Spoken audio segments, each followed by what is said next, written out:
The air in the hastily converted Tunisian bunker was thick with the smells of damp earth, ozone, and a particular kind of intellectual arrogance. It was February 1943, and the North African campaign was a brutal, grinding orchestra of sand and steel. But here, in this dimly lit sanctuary of analysis, the war was supposed to be a quieter, more predictable affair. On a sturdy wooden workbench, under the harsh glare of a single bare bulb, sat the reason for the tense silence. A captured American radio transceiver, model SCR-508. It was an unassuming object, a metal box painted in the ubiquitous olive drab of the Allied war machine. Scratches and a fine dusting of desert sand told a story of its recent, violent acquisition. To the men gathered around it, it was more than just a piece of enemy equipment. It was a puzzle, and potentially a joke.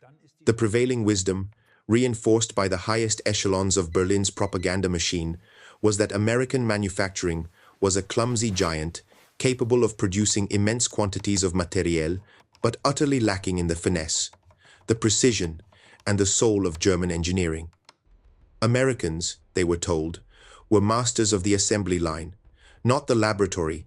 Their products were crude, disposable, and built by workers who cared more for their paychecks than for their craft. At the head of the table stood Oberingenieur Klaus Hermann. He was not a man given to flights of fancy.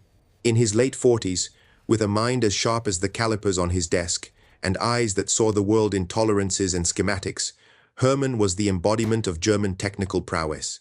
As the former chief designer at Telefunken and now the head of Technical Inspection Station 12, he had dedicated his life to the pursuit of perfection. His hands, though stained with grease and solder, moved with the grace of a surgeon. He and the 5 elite engineers flanking him were the high priests of a technological faith, and their gospel was one of intricate design and flawless execution.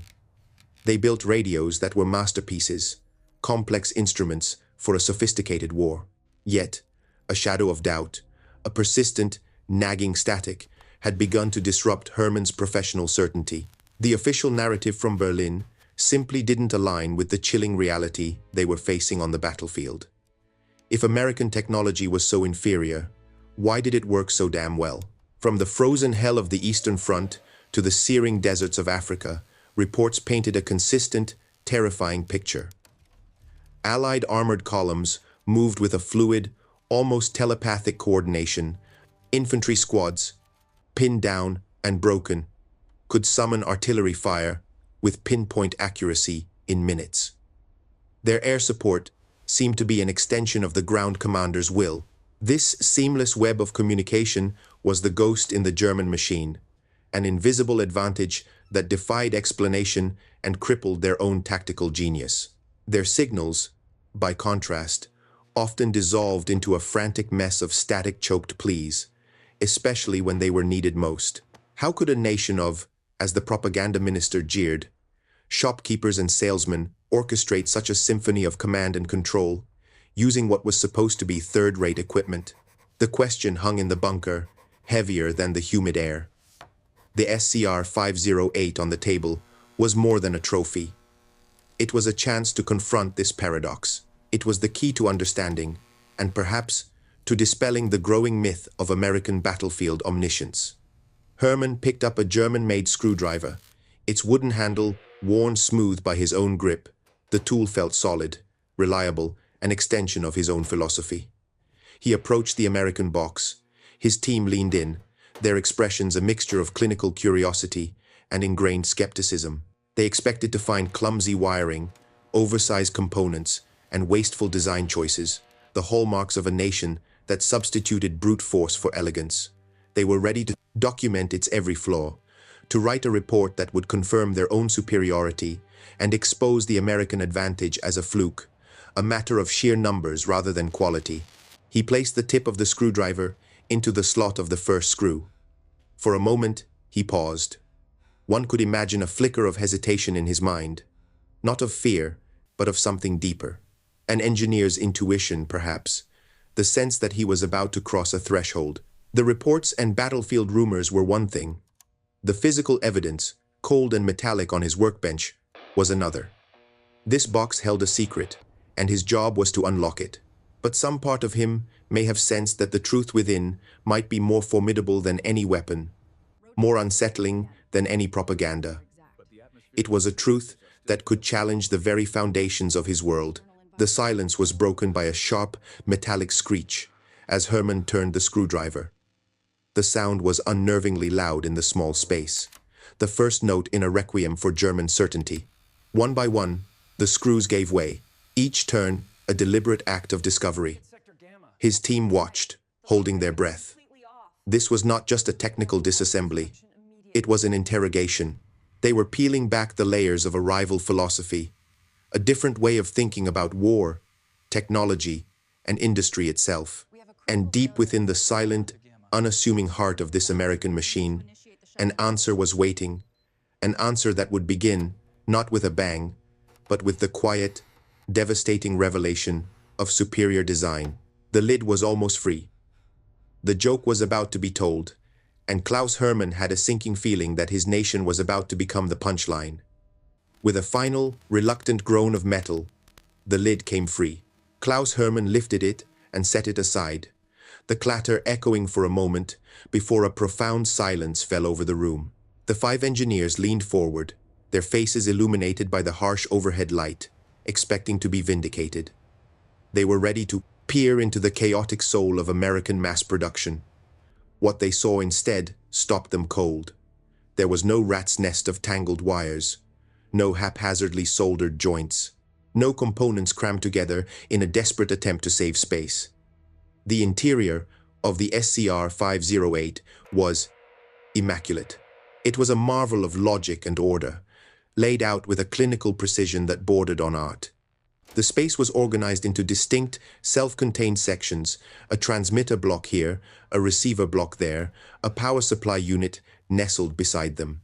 Each module was a self-contained universe of function, connected to the others by clean, sturdy wiring harnesses with multi-pin connectors. The components were not just functional, they were labeled. Wires were color-coded. It was as if the designers had anticipated that this radio would one day be opened by someone who had never seen it before.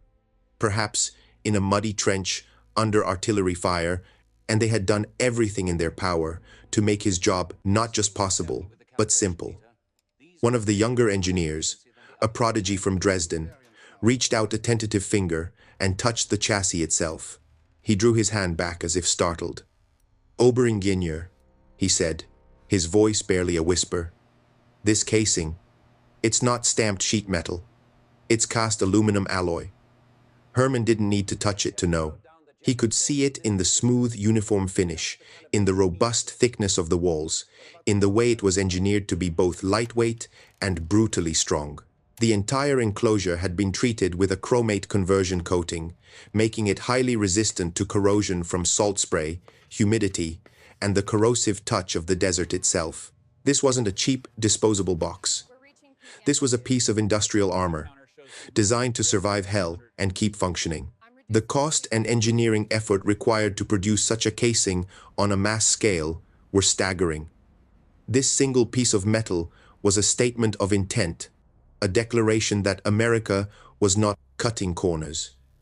This was the first tremor in the earthquake that was beginning to rock Herman's world. The political narrative he had been fed his entire adult life was crumbling before his very eyes. As a German engineer, he worshipped at the altar of complexity. German radios were like intricate Swiss watches, each part a testament to the skill of the craftsman who assembled it. They were brilliant, but they were also temperamental. When they broke, they required a specialist, a clean workshop, and 3 luxuries that were rapidly vanishing from the battlefield. The American philosophy laid bare before him was a brutal, pragmatic, and terrifyingly effective counter-argument. They had not designed a device to be admired for its complexity. They had designed a system to be used, abused, and, most importantly, easily maintained by a conscripted farm boy from Ohio with maybe 6 weeks of technical training. The modular design was the key. If a receiver failed, you didn't troubleshoot a complex circuit in the dark. You unclipped 2 connectors, unscrewed 4 bolts, and swapped the entire module with a new one from a crate. It was a philosophy of interchangeability, of radical simplicity, born from incredible industrial sophistication. It was, in a word, a weapon. A cold dread, sharp and acidic, began to pool in Herman's stomach. This was more than just a piece of hardware. It was the physical manifestation of an industrial and cultural chasm, so wide he could not see the other side. He, and by extension, all of German high command, had been laboring under a catastrophic delusion. They had mistaken America's focus on simplicity and scalability for a lack of skill. It was now sickeningly clear that the opposite was true. It took a far greater genius and an infinitely larger industrial base to design something so elegantly simple that it could be produced by the millions and repaired by anyone. His mind was a battlefield of conflicting thoughts. The engineer in him was filled with a grudging, professional awe. The sheer intelligence of the design, the foresight, the utter commitment to reliability over theoretical perfection. It was a masterpiece. He wanted to understand it, to learn from it. But the German officer in him, the patriot, was recoiling in horror. This radio was shouting a terrible truth at him. You cannot win. Your entire approach to this war is wrong. We are not just outproducing you. We are outthinking you in the one area you believed you were invincible. His train of thought was broken by a sharp intake of breath to his right. It was Lieutenant Hans Schreiber, the team's frequency control specialist. Schreiber was pale, his eyes fixed on one specific part of the receiver module. He pointed with a trembling finger. Mein Gott, Schreiber whispered, the German words a prayer of disbelief. Klaus, look. Herman's gaze followed Schreiber's finger. Nestled in a neat row, held in place by spring clips, were 10 small, rectangular components. They were sealed in metal cases, but their polished tops caught the light, gleaming with the faint, milky luminescence of cut quartz. They looked almost like jewels, strangely delicate and precious amidst the rugged functionality of the rest of the device. To the untrained eye, they were insignificant, but to a radio engineer like Herman, and especially to a frequency specialist like Schreiber, their presence in such numbers was not just impossible. It was an act of industrial witchcraft. The team fell silent, their attention now laser-focused on those 10 small, gleaming objects. The initial shock of the radio's overall design began to fade, replaced by a new, more specific, and far more terrifying mystery. What were they? And what secret did they hold? To a layman, they were just 10 small, polished stones. To Klaus Hermann and his team, they were the Rosetta Stone of American industrial power, and they deciphered a language of terrifying dominance. Hans Schreiber, the frequency expert, carefully extracted one of the quartz crystals using a pair of non-magnetic tweezers. He held it up to the light, his hand steady despite the storm of disbelief raging within him. This is impossible, he stated, the words flat and devoid of emotion, as if his mind had already moved past shock and into the cold realm of analysis. This is a precision cut, frequency-stabilized quartz crystal oscillator. The term was familiar to everyone in the room. In radio communication, frequency is everything. A transmitter and receiver must be perfectly locked onto the same frequency to communicate clearly. Any drift, any instability caused by temperature changes, vibration, or manufacturing imperfections, and the signal dissolves into static. In the heat of battle, a drifting frequency was a death sentence. To combat this, German engineers had developed complex and delicate variable frequency oscillators, which required skilled operators to constantly fine-tune and recalibrate them using a separate, highly accurate frequency meter. It was a technically elegant solution, but a logistical nightmare. The crystal oscillator was the holy grail. A sliver of quartz, when cut to a precise thickness and angle relative to its crystallographic axis, would vibrate at a single, incredibly stable frequency when an electric voltage was applied. It eliminated the need for constant tuning. It was a fire-and-forget solution for radio stability. Germany had them, of course. They were considered miracles of technology, produced in painstakingly small numbers by master technicians in hyper-specialized laboratories. The process was more art than science, requiring months of training and an almost intuitive feel for the material. A single master technician, after a full 40-hour workweek, might produce 1 or 2 crystals that met the stringent military specifications. They were reserved for the most critical applications, command posts, U-boats, and advanced Luftwaffe communications. The idea of putting 1, let alone 10, in a standard-issue tank radio was not just extravagant, it was insanity. It was like using diamond bearings in a wheelbarrow. "Run the tests," Herman commanded, his voice tight. For the next 72 hours, the bunker became a hermetically sealed world of frantic, meticulous work. They subjected the crystals to extreme temperatures, from freezing cold to baking heat. They put them on vibration tables that simulated the brutal shuddering of a Sherman tank driving over broken terrain. They measured their frequency output to the millionth of a cycle per second. The results that came back were not just good, they were perfect. The frequency deviation was almost non-existent, holding a tolerance so tight it was previously thought achievable only in a temperature-controlled laboratory. Each of the 10 crystals was set to a different, distinct frequency, allowing the tank crew to switch channels instantly, without any tuning, to a perfectly clear, predetermined frequency. The implications hit them like a physical blow. American tank crews didn't need to be skilled radio operators. They just needed a finger to flip a switch. While a German panzer crew was frantically trying to recalibrate their drifting signal, their American counterparts were already coordinating a flanking maneuver. While German signals were getting lost in the electromagnetic chaos of battle, the Americans maintained a crystal-clear, rock-solid web of communication. But the most devastating realization came from a simple calculation. Herman stood before a chalkboard, chalk dust coating his fingers. 10 crystals per tank radio, he began, his voice grim. Intelligence estimates the Americans are producing how many tanks a month? 5,000? 6? And that doesn't include the radios for jeeps, for command posts, for the infantry, for the thousands of airplanes rolling off their assembly lines. He did the math, the chalk clicking like a death knell. The number was astronomical. The Americans weren't producing thousands of these crystals. They had to be producing millions of them per year. How? The question was asked by the young engineer from Dresden, his voice filled with a desperate, genuine confusion. Where do they get the master technicians? It would take every watchmaker in Switzerland a century to produce this many. This was the question that haunted Herman for the rest of the 72-hour period. The answer, when it came, was not found in the radio itself, but through a frantic cross-referencing of intercepted technical documents, industrial journals from neutral countries, and fragments of intelligence reports that had previously been dismissed as Allied propaganda. The answer was more shocking than the technology itself. The Americans hadn't found 1 million master craftsmen. They had made the master craftsman obsolete.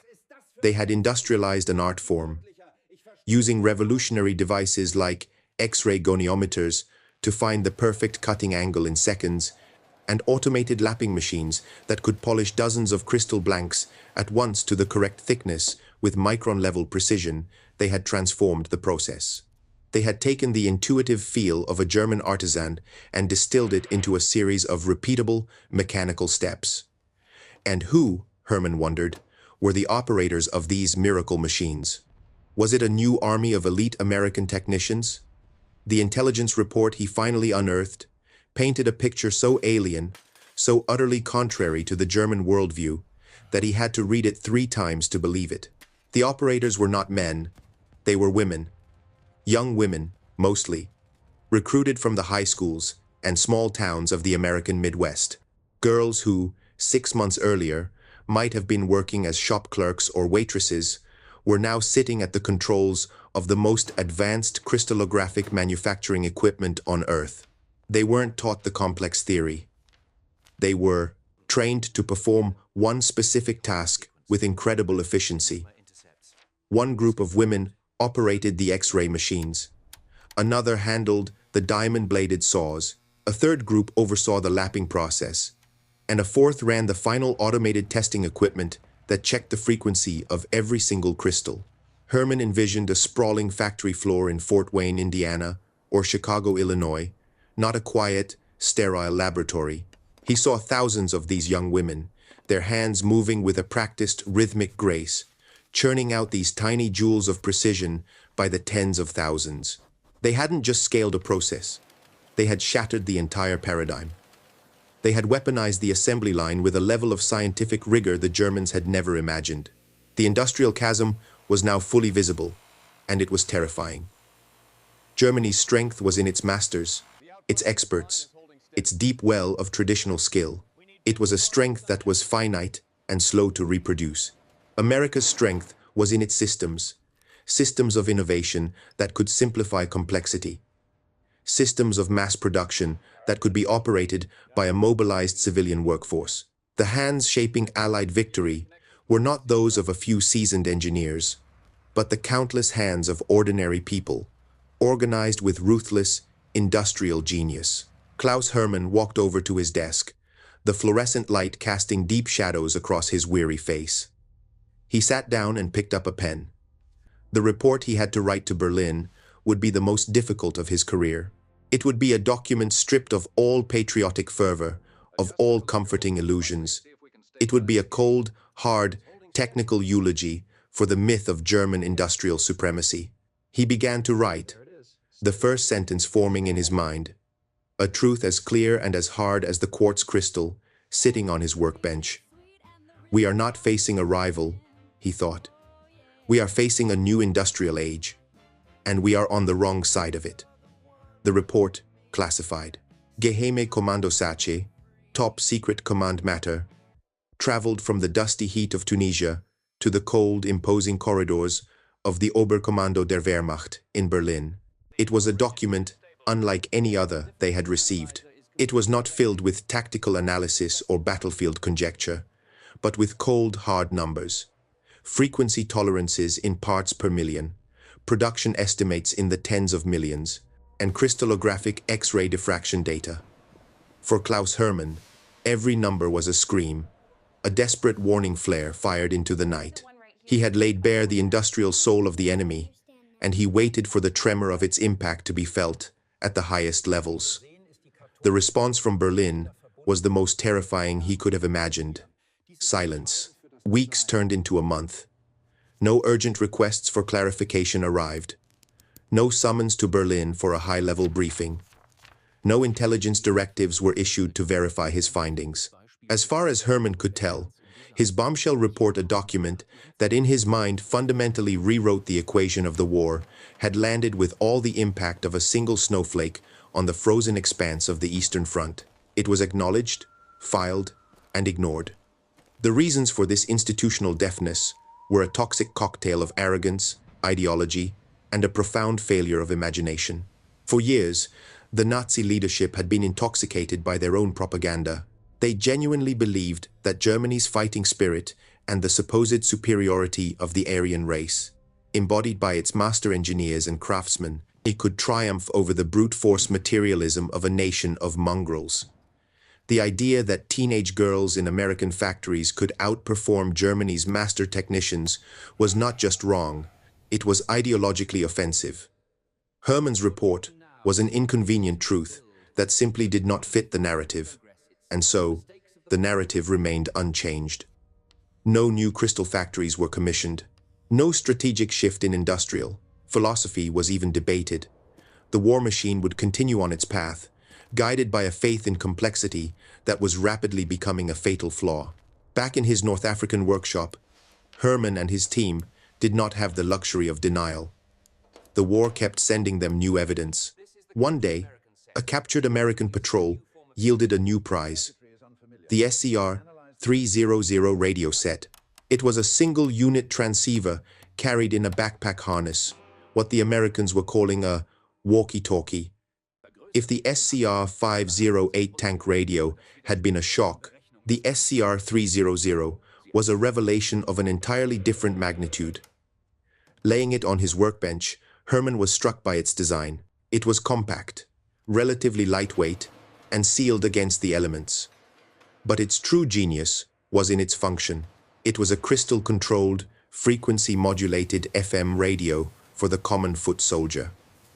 This wasn't a tool for generals and colonels. It was a weapon for sergeants and corporals. It gave a single infantry squad 10 to 12 men the ability to communicate clearly and instantly with their platoon leader, and through him, with artillery and air support. The Germans had a man-portable radio, the Torn Fu D2, but it was heavier, more fragile, and used amplitude modulation, AM, which was far more susceptible to static and interference, and it required a skilled operator. As Herman examined the simple, rugged controls of the SCR-300, a thought, deeply personal and unsettling, entered his mind. He was a father. His own son, barely 18, was training for the Eastern Front. He looked at the American device and saw something beyond mere engineering. He saw a philosophy of care. It was as if the American designers had imagined a young, terrified soldier huddled in a foxhole and asked themselves, how can we make this simple enough for him to use under fire? How can we make it reliable enough so that it doesn't fail him in his darkest hour?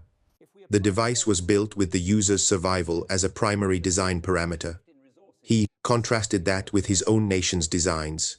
They were brilliant, yes, but they demanded brilliance from their users. They were unforgiving. They were designed by geniuses, for experts. Looking at the SCR-300, Herman felt a pang of something akin to shame. The Americans were not just arming their soldiers with radios. They were empowering them, trusting them, and designing technology with a paternalistic instinct to bring as many of them home as possible. They were fighting a different kind of war, driven by a different set of values. Then came the twist. As the team began a routine parts analysis, a junior engineer cataloging the vacuum tubes paused. He pulled a tube, a common pentode amplifier, from the SCR-300's chassis. He then walked over to the disassembled SCR-508 tank radio and removed a similar-looking tube. He placed them side by side on a white cloth. They were not just similar, they were identical. Same manufacturer, same model number, VT-171. A frantic energy seized the lab. They started checking other components. Resistors, with the same color bands and specifications, appeared in both radios. Capacitors, though different in value, shared the same form factors and voltage ratings. Even the screws, nuts, and bolts used to hold the modules together were standardized across different pieces of equipment built for entirely different purposes. It was a moment of breathtaking realization. The Americans hadn't just mastered the mass production of individual components. They had created a unified, intelligent, and completely interconnected industrial ecosystem. A factory in Ohio making VT-171 tubes didn't know or care if their products were destined for an infantryman's backpack in Italy, a Sherman tank on the plains of France, or a B-17 bomber flying over the heart of Germany. The system was so vast, so integrated, that it had transcended the need for bespoke design. This was the source of their incredible production speed, their logistical simplicity, and their uncanny ability to keep their armies supplied and fighting. It was a level of systems thinking that made the German approach of creating specialized components for every new device seem archaic, wasteful, and hopelessly inefficient. The industrial chasm Herman had glimpsed before had just widened into a seemingly infinite canyon. He was not just fighting against a nation with more factories. He was fighting a superior philosophy of organization, a way of thinking that had weaponized standardization itself. He now had to write a second report, an addendum to the first. This one would be even more difficult, because the threat it described was more abstract, a danger not of a single component, but of an entire system. He looked at the two identical vacuum tubes lying side by side. So small, so insignificant, yet they told a story of a power so vast it was almost incomprehensible. His first warning had been met with silence. What would this one be met with? He felt a profound sense of futility. He was a sentinel screaming a warning into a storm, but his commanders were deaf. listening only to the comforting echo of their own fading glory. And with every passing day, the enemy's symphony of production grew louder, building towards a crescendo he knew would soon break over them all. June 6th, 1944. Dawn broke over the choppy, steel-gray waters of the English Channel, not with the gentle rays of the sun, but with the flash of 10,000 cannons. Operation Overlord was underway. It was the largest amphibious invasion in human history, a breathtaking display of industrial might and logistical audacity. For the men huddled in the landing craft, it was a terrifying lottery of survival. For the German defenders, in their concrete bunkers along the Atlantic Wall, it was the storm they had long awaited. But for the technological philosophies of two world powers, it was the final, unsparing examination. On the beaches of Normandy, the intricate, masterful craftsmanship of Germany would go head-to-head with the relentless, pragmatic industrial power of America.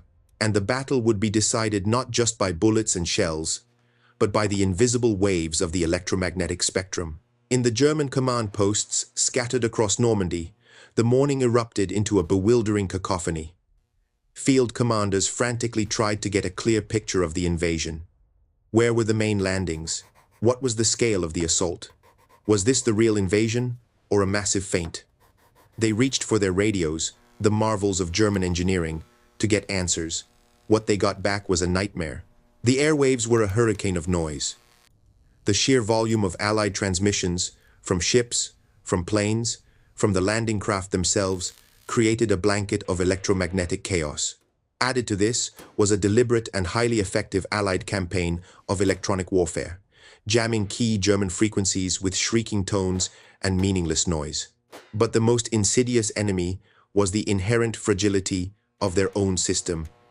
Their sophisticated AM radios, so precise in a laboratory, were gasping for life in the chaos of combat. The concussive blast of a nearby artillery shell was enough to knock a delicate variable tuner out of alignment. The salt spray and humidity of the coast seeped into finely machined parts. A frantic German radio operator would try to retune his frequency, his hands shaking, only to find the signal gone, swallowed by a roaring ocean of static. The result was paralysis. Panzer divisions, the lethal spearhead of the German army, sat idle miles from the beaches, their commanders pleading for clear orders that never came. Artillery batteries, ready to rain hell on the landing zones, remained silent, unable to get accurate targeting information from their forward observers. Field Marshal Rommel, racing back to the front, was utterly disconnected from his own armies. A brilliant mind, rendered impotent, deaf, and blind by a communications network that had completely and utterly collapsed. For the German command, the invasion was not a symphony of battle. It was a symphony of static, a roaring testament to a philosophy that had prioritized perfection over resilience. Meanwhile, on the Allied side of the ether, a different symphony was being played. It was a symphony of crystal-clear coordination. The American-made FM radios, with their 10 preset, quartz-stabilized channels, were largely immune to the static and interference that was crippling the Germans. They were the rugged, reliable tools built for this exact moment, and they performed flawlessly. On Omaha Beach, a pinned-down infantry lieutenant, his men being torn apart by machine gun fire, could get on his SCR-300 walkie-talkie. "This is Dog Green. We need naval gunfire on the bluff. Grid coordinate 014. The message, clear and immediate, reached the fire control center of a U.S. Navy destroyer offshore. Within minutes, shells the size of automobiles were screaming overhead, obliterating the German emplacement. The system worked. In the skies above, a P-47 Thunderbolt pilot, seeing a column of German tanks moving to counterattack, could radio the Sherman tanks of the 2nd Armored Division below. "Heads up, Tigers at 3 o'clock, heading your way." The American tankers, switching to the designated ground-air frequency on their SCR 508 seconds, got the message instantly and prepared a lethal ambush. The system worked. In the pre-dawn darkness behind enemy lines, scattered paratroopers of the 101st Airborne, separated from their units during the chaotic drop, used their handheld transceivers to find each other, regroup, and begin their mission of sowing chaos in the German rear. The system worked, time and time again, up and down the chain of command, in 1,000 different places at once. This was the devastating payoff for the modular design, the standardized parts, the obsessive focus on simplicity, and the millions upon millions of quartz crystals produced by the young women of the Midwest. It was the victory of the system. Hundreds of miles away, in a quiet analysis center in Germany, Klaus Hermann followed the initial reports from Normandy. He felt no surprise, only the cold, hollow sickness of vindication. The fragmented reports of communications failure, of units being cut off and annihilated, of a command structure unable to react. It was the exact scenario his reports had predicted 2 years earlier. He could almost hear the static himself, the death rattle of the German war machine. The Atlantic Wall, a monument of concrete and steel, had been breached not by explosives, but by an invisible, relentless tide of superior communication. In that moment, Hermann understood the final, terrible truth. The war had not been lost on June 6, 1944. Normandy was not the cause of defeat. It was merely the brutal, bloody confirmation of a verdict that had been reached long before. The war was lost the moment his team had opened that first SCR 508 and glimpsed the industrial abyss that separated their two nations. It was lost in the clean, modular design. It was lost in the color-coded wires and the standardized vacuum tubes. And above all, it was lost in the 10 tiny, gleaming quartz crystals that foretold a victory forged not on the anvil of the battlefield, but on the unceasing assembly lines of a rival power. As the Allied armies pushed deeper into France, their bombers began to systematically dismantle the foundations of German industry. The great radio factories in Stuttgart and Berlin, the very places where Hermann's brilliant, complex machines were born, were being pounded into dust and rubble. The physical destruction of their industrial base was now mirroring the philosophical defeat that had already taken place. The war was effectively over, but the legacy of this overwhelming technological defeat was just beginning. A new age had dawned on the battlefield, and its most important lessons were not written in military textbooks, but in the schematics of a simple, rugged, and world-changing American radio.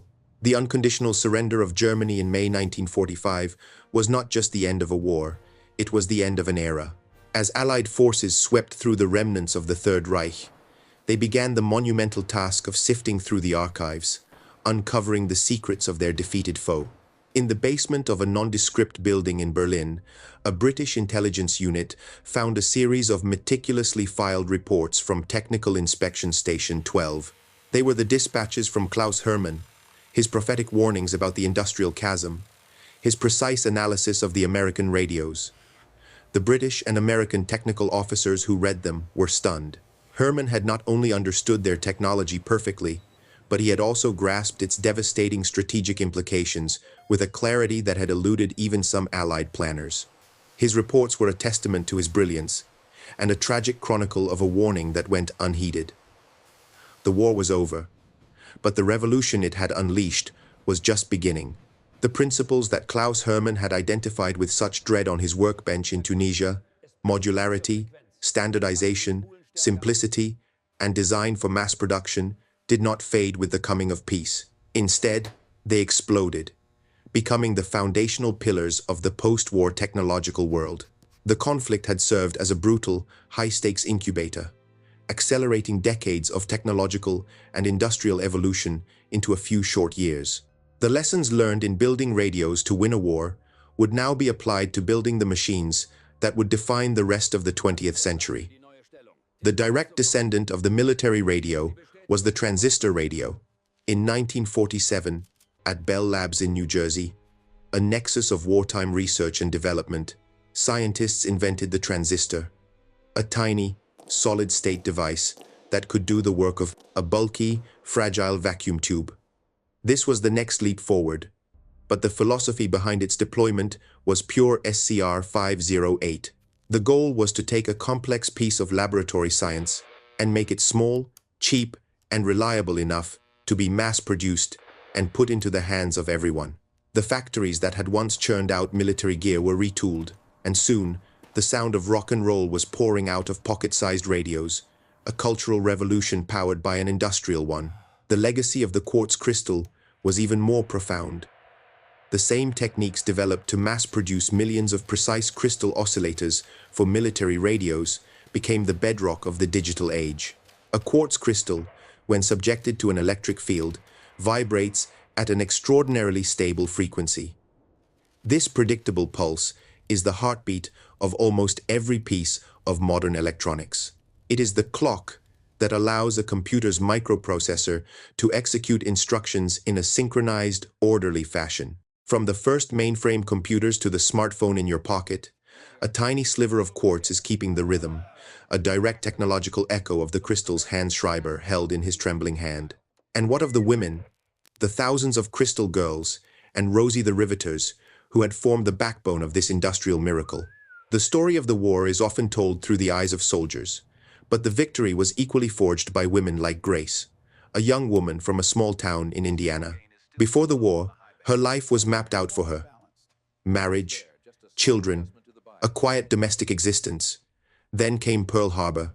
Recruited by a local factory that had been converted to war production, she found herself sitting in front of a machine she couldn't have imagined, peering through a microscope at the delicate internal structure of a quartz blank. She was not an engineer.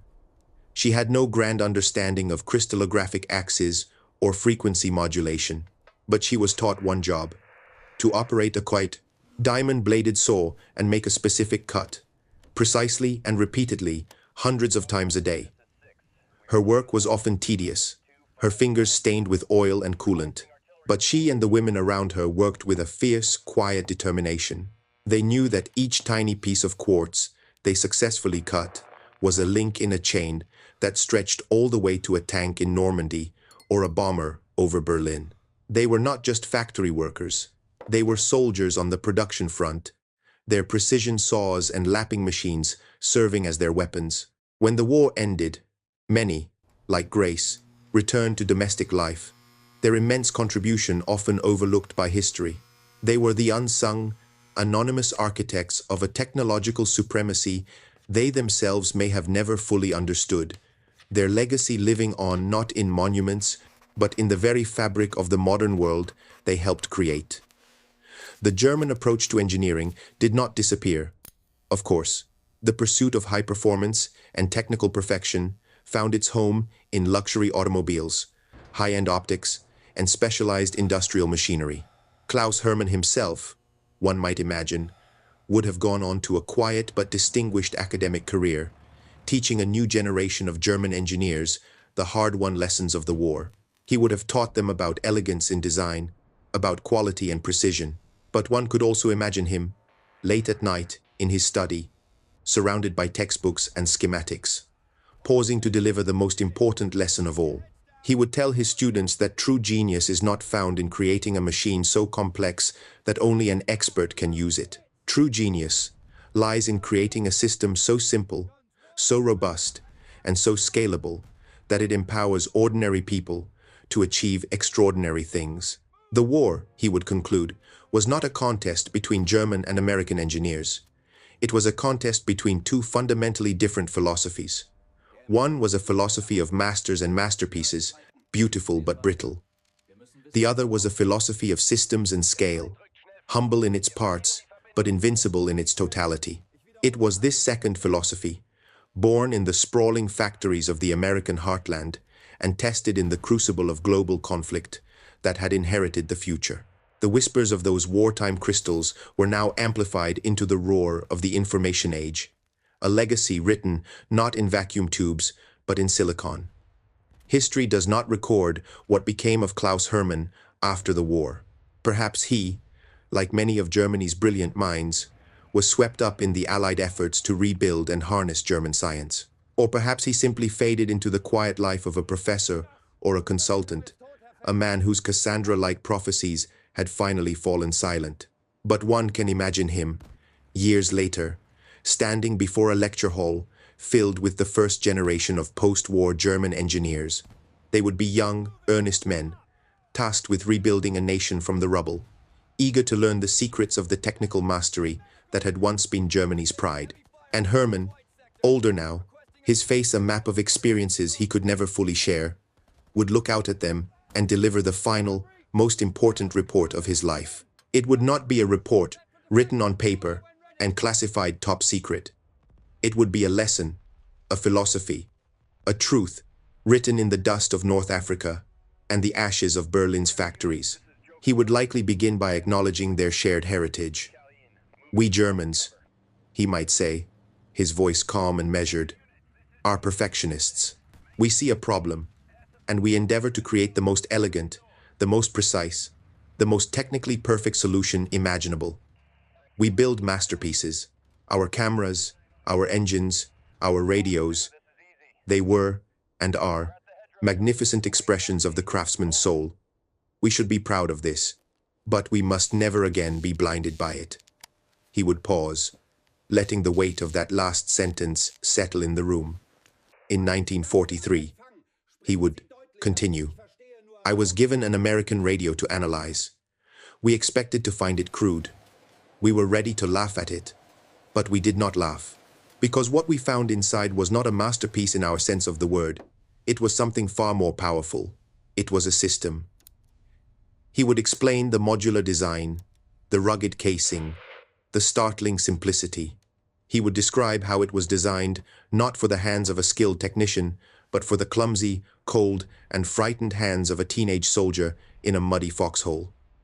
The American designers, he'd clarify, did not ask, what is the most advanced radio we can possibly build? They asked a different set of questions. What is the most reliable radio we can build? What is the easiest to repair? And, most importantly, how can we build 10 million of them? This, he would tell his students, was the lesson that had cost Germany everything. They had mistaken a difference in philosophy for a lack of ability. Germany had built a magnificent race car, designed to be driven by a champion. America had built a simple, rugged farm tractor, but had then produced so many of them that they could plow the entire world. The war was not won by the single fastest car, it was won by the million tractors. And then, Hermann would say, his voice dropping, we found the crystals. He would describe the 10 tiny quartz oscillators and the industrial miracle behind them, the automated machines, and the young women who operated them. He would make his students see the vast humming factories of the American Midwest as the true battlefield, the place where the war's decisive victory was won long before the first soldier ever landed at Normandy. Our great failure, he would conclude, was a failure of imagination. We could not conceive of a system where the master craftsman was replaced by a brilliant process. We prized the individual genius over the genius of the collective system. The Americans, however, understood that in a modern, industrial war, the ultimate weapon is not a better tank or a faster plane. The ultimate weapon is a superior manufacturing philosophy. As his imagined lecture ends, the camera can pull back, leaving the quiet classroom and moving into our world, into the present day. The story now poses the questions directly to us, the viewers. Klaus Hermann was forced to confront the quartz crystal of his time, a small, seemingly insignificant object that represented a complete paradigm shift, a technology that rendered his own nation's approach obsolete. What, the narrator asks, are the quartz crystals of our time? Is it a line of code in a revolutionary software? An AI learning algorithm that can optimize a global supply chain in seconds? Is it a new method of genetic engineering or a breakthrough in battery technology? These are the invisible, often misunderstood components that, like the crystals before them, have the power to create an insurmountable and often invisible advantage. They are the quiet revolutions happening in laboratories and on servers, far from the public eye. And this leads to the final, more piercing question. What are our dangerous assumptions? Like the German High Command, What truths are we refusing to see because they are ideologically inconvenient? Are we, in our own industries, in our own lives, clinging to a belief in our own master craftsmanship, while a simpler, more scalable, and more powerful system is emerging to make us irrelevant? Are we building race cars when the world needs tractors? The final image is of a modern smartphone being unlocked. On its screen, data flows, connecting it to a global network of incredible complexity. The narrator's voice makes the final connection. The final report of Klaus Hermann was never truly finished. It is still being written every day. It's written in the silicon of this chip, a direct descendant of the wartime labs. It's written in the logic of our global networks, a system of systems that would have been unimaginable in 1943. The lessons he learned, at a terrible cost, are embedded in the DNA of the modern world. He discovered that the future is not always won by the most complex or the most perfect, but by the most adaptable, the most scalable, and the most resilient. It is a lesson written not in ink, but in the dust of history. A warning that echoes still from the heart of a silent, captured radio. The story of Klaus Hermann and the 10 quartz crystals is more than just a forgotten chapter of World War II. It's a powerful parable about pride, perception, and the silent, earth-shaking power of industrial philosophy. It's a stark reminder that the greatest revolutions often don't arrive with the roar of an explosion, but with the quiet hum of a machine that fundamentally changes the rules of the game. The German engineers were masters of their craft, but they were defeated by a system that had mastered the craft of mass production itself. They lost the war before the first shot was fired at Normandy, because they failed to understand the nature of the war they were truly fighting. This brings us to the central question that echoes from Hermann's final, imagined report. Do you agree with his conclusion? Was the war truly won in the factories of the American Midwest, not on the battlefields of Europe? How do we weigh the importance of industrial and logistical power against the brilliance of military tactics and the courage of the individual soldier on the ground? Is a nation's ability to produce and supply the ultimate deciding factor in modern conflict? Or does the human element still hold the key to victory? This isn't just a historical debate. The same forces are at play today in global economics, technological development, and even military strategy. The lessons from that Tunisian bunker are more relevant than ever. And that's where you come in. We want to hear your voice in this discussion. History is not a monologue. It is a conversation that we all participate in, kept alive by our curiosity and our willingness to share. Perhaps you had a family member, a grandfather, a grandmother, an aunt or uncle who was part of that incredible wartime production effort. Maybe they were one of the Rosie the Riveters or the Crystal Girls, their hands helping to shape the weapons of victory in a factory in Indiana, Ohio, or California. Their stories are a vital part of this legacy. If you have a story to share about their experience, their pride in their work, or what that time meant to them, please share it in the comments below. Let's honor the memory of that generation together. Furthermore, think about the core lesson here, the triumph of a design for mass production philosophy. How have you seen this principle play out in your own life or career? From the software you use, to the car you drive, to the way your own industry has evolved. Where have you seen the simple, scalable, and reliable solution triumph over the complex, perfect one? We believe the most powerful insights come from connecting the grand lessons of history to our own personal experiences. Your comments, your stories, and your debates are the lifeblood of this channel. They enrich our understanding and help us all see the past with clearer eyes. So, please, take a moment to leave your thoughts below. And, if you found value in this story and want to continue exploring the hidden lessons and untold tales of history, please support our work by hitting that like button, subscribing to the channel, and clicking the notification bell so you never miss a future exploration. Every click helps us continue our mission to bring these vital stories to light. Thank you for joining us on this journey back in time. The conversation is now yours.